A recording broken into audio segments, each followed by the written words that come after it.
फिलहाल सुबह फजर की अजान के साथ ही अलका जाग उठती थी और उसकी रोजाना की दिनचर्या भी शुरू हो जाती थी। लेकिन आज अजान की आवाज के बाद भी वह बिस्तर से उठी नहीं। नींद तो खुल गई थी परंतु बिस्तर से उठने की हिम्मत नहीं हुई। थोड़ी देर लेटे लेटे सीलिंग को निहारती रही, फिर जब बेचैनी होने लगी तो बेमन से बिस्तर से उठ गई। स्टोव पर चाय का पानी रखने के बाद बोझिल कदमों से अखबार लेने के लिए मेन गेट की तरफ चल दी। फर्श पर पड़ा अखबार उठाते ही वह चौंक गई। पास ही एक सफेद रंग का बंद लिफाफा पड़ा था। लिफाफे पर लिखा था, सिर्फ अलका दीदी को मिले। आगे पीछे न कोई नाम न कोई पता, डाकघर की सील भी नहीं थी।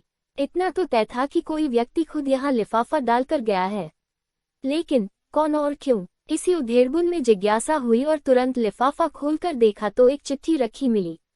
चिट्ठी हाथ में लेकर कुछ पल सोचती रही कि पढ़ूं या फेंक दूं। न जाने किसने लिखी है और इस तरह रहस्यमय तरीके से चिट्ठी भेजने का मतलब क्या।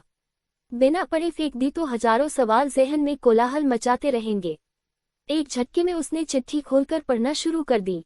प्यारी दीदी, नमस्कार। मैं ही वो बदनसीब चोर हूँ जिसने 3 दिन पहले आपके घर में सेंधमारी कर लाखों रुपए की नकदी और सोने चांदी के आभूषणों पर हाथ साफ किया है। अलका को काटो तो खून नहीं। पहली लाइन पढ़ते ही अलका का चेहरा गुस्से से तमतमा गया। पिछले 3 दिनों के दौरान हुआ घटनाक्रम तेजी से आंखों के सामने घूमने लगा। मैं जानता हूँ मेरा यह इकबाल जुर्म आपके गुस्से को 7वें आसमान पर ले जाएगा और थोड़ी हैरानी भी होगी कि एक चोर आपको चिट्ठी लिखने की हिम्मत कर रहा है। आपका गुस्सा होना बेहद लाजमी भी है। आपकी जीवन भर की जमापूंजी चुराकर मैंने आपके और आपके परिवार के हर सदस्य के सपनों का हरण किया है। कल यानी घटना के अगले दिन आपके घर में हुई चोरी की खबर अखबार में पड़ी तो बड़ी शर्मिंदगी महसूस हुई। अफसोस भी बहुत हुआ। मेरी इस करतूत से आपकी शादी निरस्त हो गई जो अगले महीने होना तय थी। ऐसा लगा मानो जिस बहन की शादी का सपना मैं बरसों से देख रहा था, आज उसी बहन का नया संसार बसने से पहले खुद अपने ही हाथों से उजाड़ दिया। जी हाँ, अलका दीदी, मेरी एक बड़ी बहन है, दिशा। परिवार में हम 3 लोग हैं, माँ, दिशा और मैं।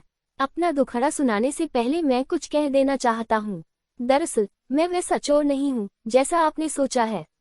अपने ऐशो आराम या मेहनत से बचने के लिए मैंने ऐसा शर्मनाक और गैरकानूनी कृत्य नहीं किया है।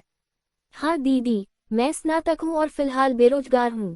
पिता का देहांत मेरे बचपन में ही हो गया था। माँ ने सिलाई कढ़ाई और घरों में काम कर हम दोनों भाई बहन का लालन पालन किया और माँ के बलिदान व जुनून की बदौलत ही हम दोनों स्नातक तक पढ़ाई कर सके। फिलहाल किसी छोटी मोटी नौकरी की तलाश में है, लेकिन काफी चप्पलें घिसने के बाद भी नौकरी से महरूम है। बड़ी बहन की उम्र शादी के लायक हो चुकी है। उसकी आंखों में शादी को लेकर सजने वाले सपने मुझे साफ नजर आते हैं, लेकिन घर की आर्थिक स्थिति के चलते वह खामोशी धारण किए हुए है। मैंने और माँ ने बहुत प्रयास किए कि किसी तरह यहाँ वहाँ से पैसा उधार लेकर दिशा की शादी कर दे, लेकिन हर जगह दहेज और शादी कार्यक्रम के अच्छे इंतजाम की डिमांड हमें मजबूर करती रही। और फिर हम जैसों की मदद भी करता कौन है। बेटी की शादी न होने से माँ भी दुखी रहने लगी है। माँ का दुख और बहन की घुटन मुझसे बर्दाश्त नहीं हुई। इसी जद्दोजहद और पसोपेश के चलते मैंने चोरी जैसे घृणित अपराध को अंजाम देने का दुस्साहस कर डाला। करीब 10 दिन अलग अलग घरों की रेकी करने के बाद आपके सूने घर में चोरी करने का मौका मिला और आपके घर से लाखों का सामान चुरा लाया।